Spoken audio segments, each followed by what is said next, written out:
What's up guys? Ito pala si Papa naglalaro ng ML. Marunong siya dyan. Pinakakita ko pa yung mukha niya, pogi. At saka ito pala yung niluluto niya. Adobo, ito yung ulam namin mamaya.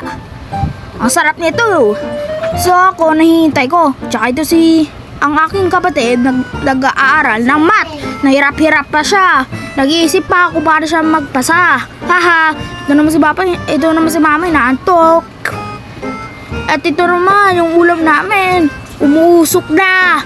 Kailangan natin hintayin. Tsaka ito pala, nahalo na ni Papa. Ayan, pinakita ko na yan. Oh, sarap. Ha? Si Jeboy ay pinakapogi sa lahat. Ito ba, pinakita pa yung patis. Sarap. Ayan, nilagay pa.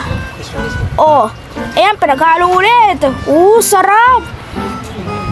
Kung i-rate ko yan, mamaya ako kain. I-rate ko yan. Tsaka umupula lang ako. Tapos nakita ko yung ML. Narang ni Papa kasi ayaw niya pakita. At saka ito pala yung ulam. Tinakpan na. Pero walang pamhawak. Kaya may usok lang. So ako, hinihintay ko. Nagalit na galit ako sa sabi.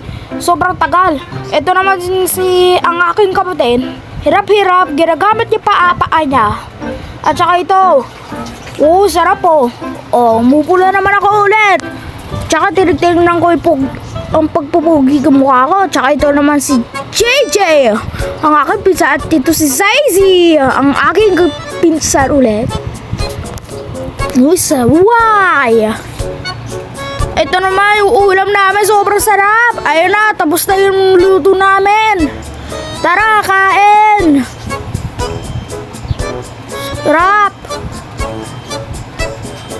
Ayun o, may talong pa. Ayaw ko nga talong. Gusto ko na adobo. Ang sarap na adobo nito eh.